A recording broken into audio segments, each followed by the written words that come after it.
What was the difference for you guys in the first half compared to the start of the second half? Well, it goes back to consistency, knowing what we're going to get night in and night out. Certainly Zakai, didn't have a terrific game, and he means a lot to our team. Everybody knows that, and his fouls hurt us. But I thought early in the game the shot selection wasn't very good, but I thought our guys allowed that to seep into the defensive side of the court where we weren't as. And again, not everyone is just not locked in the way we need to be, but you can't miss the free throws, that many free throws like we do in those situations, and the rim shots are the tough ones too. I mean, I think with the one-on-ones we ended up for the game really 4 for 18 if you count the one-on-ones from the free throw line. But the second half we obviously opened up the court, drove the ball. They had a hard time with that, and we had chances. I mean, as we kept our turnovers in the second half really hurt us. I mean, we had came out of a timeout, turned it over, a free throw. They missed some free throws, gave us a chance, didn't rebound the ball, threw it away coming down in transition. And I just felt if we could have gotten it within 4 points, it would have made it a little bit more difficult because we were going to make a shot. We weren't, and that's bothered me that we allowed them to back cut when we're really in a contained type defense. Gave up some back cuts and fouled in areas that we shouldn't have fouled, putting them on the free throw line as opposed to making them make some shots. Talk about the consistency. That's been a common talking point all season. What do you do to get consistency at this point in the year? I wish I knew. I wish I knew. If I did, we'd fix it. And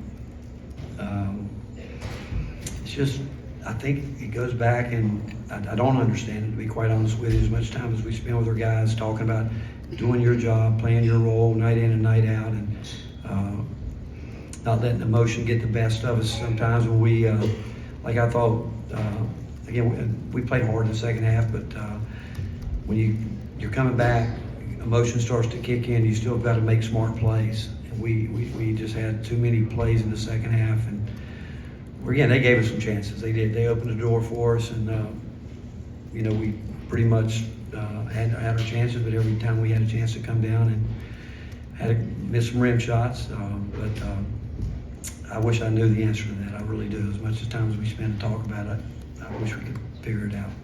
Coach, how much were you simply challenged just from being down 2 starters today? I told the guys in the room, we'll get everybody back, but we had enough. We brought enough guys here to win this game. I believe that with our team, our players, but that's with everybody doing their job.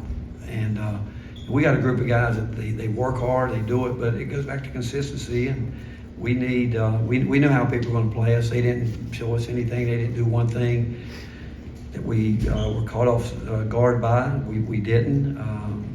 But at some point in time, I mean, you go back, second half was more like our defense, 27 points. I mean, we gave up 39 points in the first half, and we weren't very good. I mean, we weren't. And it was a lot of that stemmed from our offense, allowing them to get out a couple times, make some shots, but they only shot, 8 threes, and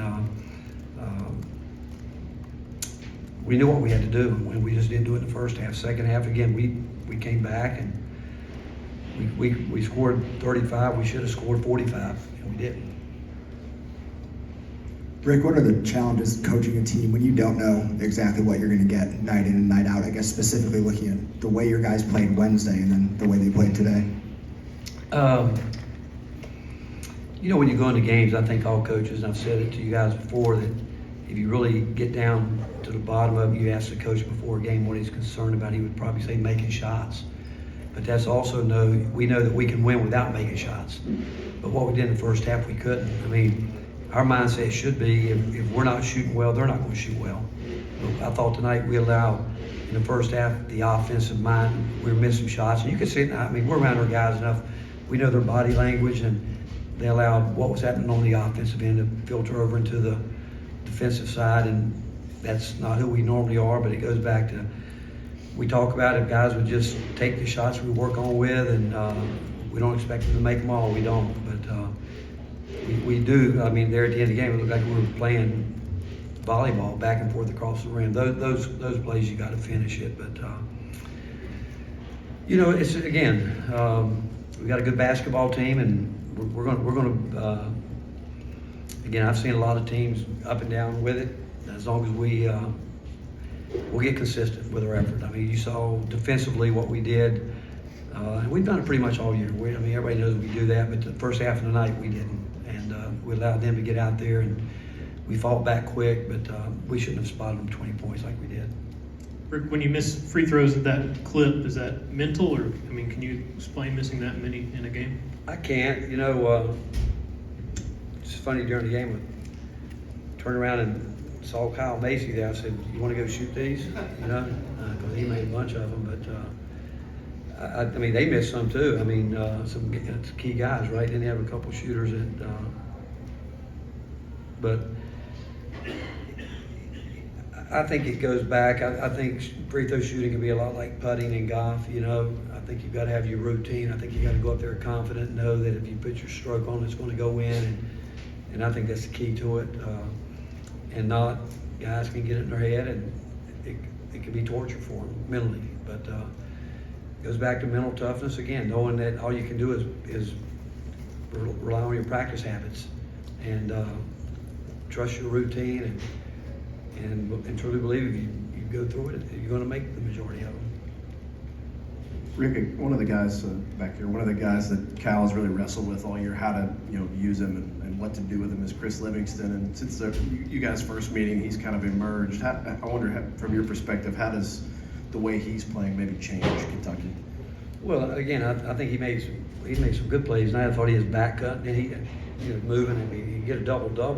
I'm not sure what Cal was thinking early in the year. 12 and 10 is a pretty good night, but it goes back to, you can say the same thing with me about Jemai Mashak. You guys get out there, whether for whatever reason, they get settled in, they find a role, they find their niche, and so you see guys continue to grow with it. And the season's a long year, and you go back to where we started. I mean, roles have changed on our team, and I'm sure they've changed here. I mean, Cal's had to deal with the injury, the bug, and all that, but what it does, gives someone a chance to go in and see what they can do, and slowly but surely they can really find a niche, and I think he has. He impacts the game. That's one thing for certain. Coach, what was Jemai able? Right here. Sorry. What changed for Jemai in the last couple of days? Had that really great defensive performance against Alabama. He guarded tonight. I mean, he did tonight. He guarded. He played. And he brings an edge, a competitive edge and it's a talent, because you'd think, well, everybody does that on. I think Casey Wallace does that for them. I think he brings a real competitive edge to it. He does, but it's a talent. And Jemai has it. He's willing to go out. He can guard anybody on the court. He's going to compete. The more I think he gets out there, the better he'll continue to get offensively. But if you're going to go down, you want to go down the guy fighting like that, and he's a fighter. Thank you, Coach. All right, thank you guys.